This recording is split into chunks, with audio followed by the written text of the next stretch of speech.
नमस्कार मित्रांनो, स्वागत आहे तुमचं आताच्या ब्रेकिंग न्यूजमध्ये. मित्रांनो, राज्यातील शेतकऱ्यांसाठी यंदाचा खरीप हंगाम सुरू होण्याआधीच चिंतेचे ढग दाटू लागलेत.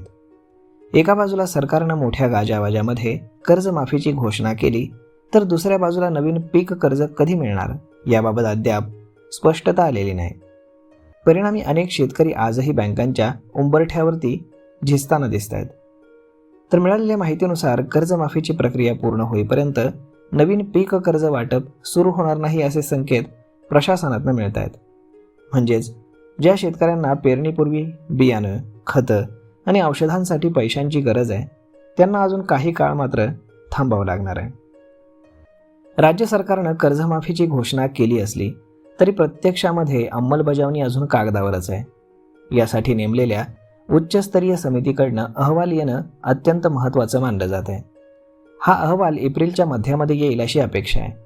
मात्र प्रशासनातील हालचाली पाहता तो उशिरा येण्याची शक्यता नाकारता येत नाही. या अहवालावरतीच कर्जमाफीची अंमलबजावणी आणि त्यानंतरचं पीक कर्ज वाटप पूर्णपणे अवलंबून असणार आहे. यामुळे शेतकऱ्यांचं भवितव्य सध्या या एका अहवालावरतीच अडकलेलं दिसतंय. खरीप हंगाम तोंडावरती आलाय. काही भागामध्ये शेतकरी जमिनीची मशागत करण्यास सुरुवात करतही आहेत. अशा वेळी पीक कर्ज न मिळाल्यास पेरणीचं नियोजन कोलमडण्याची भीती व्यक्त केली जाते. ग्रामीण भागामध्ये अनेक शेतकरी स्वतःकडे साठवणूक नसल्यामुळे पूर्णपणे पीक कर्जावरती अवलंबून असतात. बँका कर्ज देण्यास उशीर करत असतील तर शेतकऱ्यांना खाजगी सावकारांचा आधार घ्यावा लागू शकतो आणि इथूनच पुन्हा कर्जाच्या विळख्यामध्ये अडकण्याची भीती वाढते.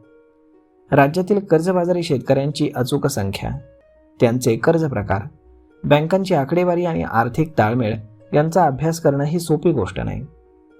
त्यामुळे समितीसमोर मोठं आव्हान उभं आहे. पात्र शेतकऱ्यांची यादी तयार करताना जमीन कागदपत्र, बँक रेकॉर्ड आणि इतर तांत्रिक तपासण्या सुरू आहेत. याच प्रक्रियेमुळे कर्जमाफीला विलंब होत असून त्याचा थेट फटका पीक कर्ज वाटपावरती बसत आहे. सरकारच्या घोषणेनुसार 30 सप्टेंबर 2025 पर्यंत थकीत असलेलं पीक कर्ज माफ केलं जाणार आहे. त्याचबरोबर जे शेतकरी नियमित कर्जफेड करत आहेत त्यांना 50,000 रुपयांपर्यंतचा प्रोत्साहनपर लाभ देण्याचंही जाहीर करण्यात आले. 2 लाख रुपयांपर्यंतचं कर्जमाफीचा निर्णय हा 2026च्या अर्थसंकल्पामध्ये जाहीर झाला असून 30 जून 2026 पर्यंत ही प्रक्रिया पूर्ण करण्याचं आश्वासन सरकारनं दिलेलं आहे. मात्र जमिनीवरची परिस्थिती पाहता ही मुदत पाळली जाईल का हा प्रश्न मात्र अनुत्तरित आहे.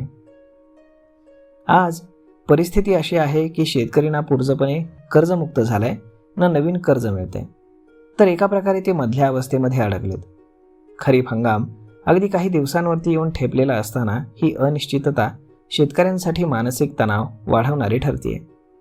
सरकारकडनं लवकरात लवकर स्पष्ट निर्णय आणि प्रत्यक्ष अंमलबजावणी झाली तरच शेतकऱ्यांना दिलासा मिळेल. अन्यथा कर्जमाफी ही फक्त कागदावरची घोषणा ठरू शकते आणि शेतकऱ्यांच्या आयुष्यातील संघर्ष मात्र तसाच सुरू राहील. तर मग मित्रांनो, अशा पद्धतीनं आता राज्यातील शेतकऱ्यांसाठी नवीन पीक कर्ज कधी मिळणार, कसं मिळणार या संदर्भातली ही अपडेट आम्ही तुमच्यापर्यंत पोहोचवण्याचा प्रयत्न केला. तर मग मित्रांनो, हा व्हिडिओ, ही माहिती तुम्हाला कशी वाटली हे तुम्ही आम्हाला कमेंट करून नक्कीच सांगा. आणि जर आवडली असेल तर आपल्या जवळच्या मित्रमंडळींसोबत देखील हा व्हिडिओ तुम्ही शेअर करायला विसरू नका. धन्यवाद.